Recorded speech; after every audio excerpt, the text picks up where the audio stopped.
پاکستان میں پاسپورٹ قوانین میں تاریخی تبدیلی۔ حکومت پاکستان نے پاسپورٹ جاری کرنے کے قواعد و ضوابط میں ایک اہم تبدیلی نافذ کر دی ہے، جس کے تحت شادی شدہ خواتین اب اپنے پاسپورٹ میں شوہر کا نام درج کرنے کی بجائے اپنی مرضی سے والد کا نام درج کر سکتی ہیں۔ ماضی میں عام طور پر شادی شدہ خواتین کے پاسپورٹ میں شوہر کا نام بطور گارڈین نیم درج کیا جاتا تھا، جس سے کئی خواتین کو قانونی اور شناختی پیچیدگیاں پیش آتی تھیں۔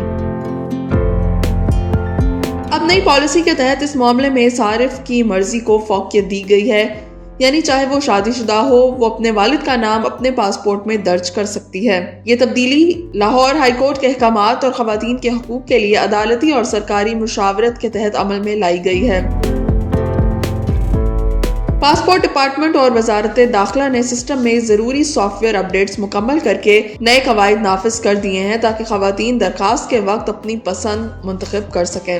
UN ویمن پاکستان اور دیگر حقوق نسواں کے گروپس نے اس فیصلے کا خیر مقدم کیا ہے۔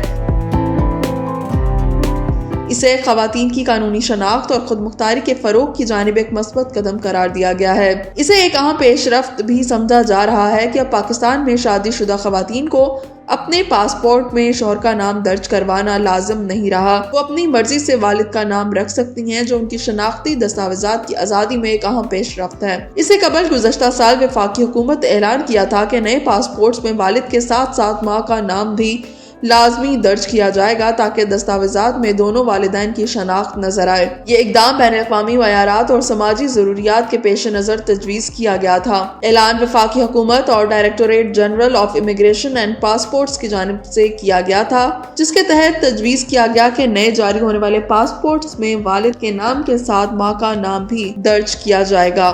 اس کا مقصد بچوں اور خواتین کی شناختی دستاویزات کو زیادہ مکمل اور شفاف بنانا تھا۔ یہ قدم خاص طور پر سنگل مدرز کے بچوں کے معاملات، بیرون ملک ویزا یا شہریت کے کیسز، سرپرستی سے متعلق قانونی معاملات جیسے کیسز کے لیے اہم سمجھا گیا۔ حکام کے مطابق یہ اقدام بین الاقوامی سفری دستاویزات کے رجحانات سے ہم آہنگ تھا۔ خواتین اور بچوں کی شناختی خود مختاری کو مضبوط بنانے کے لیے بھی کیا گیا تھا۔ نادرا کے ریکارڈ کے ساتھ ہم آہنگی پیدا کرنے کا حصہ تھا اور اس تبدیلی کے لیے پاسپورٹ سسٹم میں کئی تکنیکی اپ ڈیٹس اور فارم میں بھی کئی تبدیلیاں کی گئی تھیں۔